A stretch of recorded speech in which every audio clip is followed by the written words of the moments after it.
पूर्वतन मंत्री नवकिशोर दास हत्या घटना राज्य सरकार सीबीआई तदंत करंतु दाबी रखिछंती नव दास झियो दीपाली दास। बीजेपी अनेक विधायक मो बापा हत्याकांड को नहीं अनेक टीका टिप्पणी करुछंती तबे अनेक समय यहाकू प्रसंग मध्य करुछंती मो विरोध रे मो परिवार विरोध रे मध्य आक्षेप करुछंती खराब कथा कहउछंती यह बंद करंतु। बीजेपी सरकार ए हत्याकांडर तदंत आगकू बढ़ाइबे की बोली से प्रश्न करिसेंती। दीपाली को ए दाबी परे राज्य सरकार अभिमुख्य उपरे एबे समस्त नजर। किछि दिन धरी हला जो परि भावरे भारतीय जनता पार्टी सदस्य माने एवं किछि गणमाध्यम जोटा कि वन साइडेड माने आम परिवार को आक्षेप करुचंती आम विषय रे एवं मो विषय रे माने गोटे झियो विषय रे एमिति कथा लागुचंती गोटे बापा को पाई।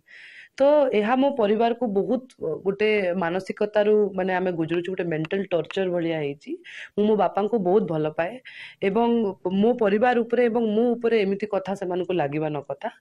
बहुत दिन हला मु देखुछि से माने कहउचंती जे मु काहे कि मुह खोलु नाही सीबीआई तदंत करू नाही काहे कि। आज मोर प्रश्न ए मोहन सरकार को अछि ए मोहन माझीर सरकार को अछि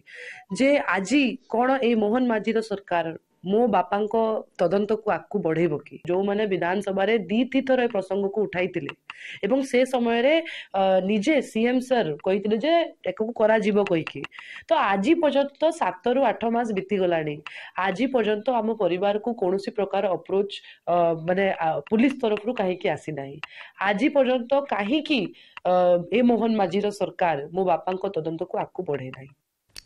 संपर्क में अधिक आलोचना करबा संतोष साहू झारसुगुड़ा रिपोर्टर हम सहित फोन लाइन जोड़ी होती। संतोष गोटे बड़ दाबी आनी दीपाली और जो भाव में आक्षेप कर जो भाव में वन साइडेड कहवा कथा वर्तमान समय बीजेपी कौन प्रतिक्रिया रखुची तापर नजर। निहाती देखंतु जो भाव में दीपाली दास प्रतिक्रिया रखिछंती कारण तांको जो भाव में कहा जाउची कि कहीं सीबीआई तदंत करानो जाउची कहीं सीबीआई तदंत करा से जिनसे से प्रश्न करचंती राज्य सरकार को कि कहीं एबे तो बीजेपी का हाथ में सरकार रही कहीं आपण माने सीबीआई तदंत करूना यदि अच्छी बेले आपण सीबीआई तदंत जो स्वास्थ्य मंत्री पूर्वतन स्वास्थ्य मंत्री स्वर्गत नवकिशोर दास का हत्याकांड को सीबीआई तदंत करांतु पुलिस को लेकिन दुख प्रकाश कर भाव में बारंबार ये जो जिनस कह बहुत हट कर मुह बर्तमान खोली आउ एक जिनस परिवार को टार्गेट करा कहते कारण से जड़े झी बाबा हत्या को नहीं बहुत आघात लगी बारंबार यही जिनस कहवा बेस दुखित अछंती।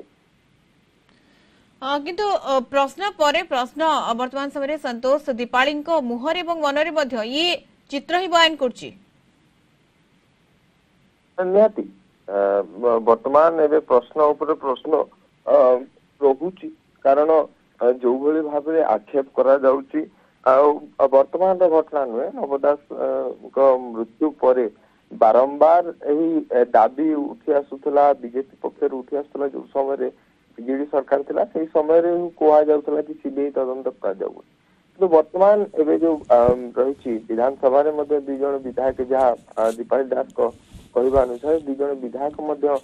बारंबार से जिनस कहउछंती यदि बारंबार कहा जाउछि बेले तांकरी ही प्रश्न रहउछि कि कहीं आपण करूना आपण हाथ में केंद्र सरकार रोचंती आपण हाथ में राज्य सरकार रोचंती तेज कहीं आपण सीबीआई तदंत कराऊना एक वर्ष पाखापाखि सरकार हो गलानी किंतु यदि स्वास्थ्य मंत्री पूर्वतन स्वास्थ्य मंत्री नवकिशोर दास जदि मृत्युर तदंत करिवार अछि हत्याकांड तदंत करिवार अछि बेले शीघ्र करांतु कहीं कराऊना बोली निहाती भाव प्रश्न अच्छे। आ गोटे कथा जो भाव में भाई को छत्तीसगढ़ जो पुलिस रे अटक रखा जाइतिला ताहा से जिनस कहते कि कहीं छत्तीसगढ़ रे अटक रखा जाइतिला को कारण ना रे मामला प्रश्न वर्तमान समय एक कथा कहिसंती दीपाली एवं ये कथारु ही स्पष्ट बारी पड़छि जे जो भाव में आक्षेप करा जाउछि ताहा केते दूर व्यक्तिगत भाव में आघात देउछि वर्तमान समय से खास यही कथा उठाउछन्ति दाबी करुछन्ति जे सीबीआई तदंत करा जाऊ राज्य सरकार सीबीआई तदंत करंतु नवदासଙ୍କ जो घटना घटिथिला ता उपरे सीबीआई तदंत हेउ। धन्यवाद संतोष सूचना पाई। संतोष साहू झारसुगुड़ा रिपोर्टर सविशेष सूचना रे हम सहित जोड़ी होतिबार।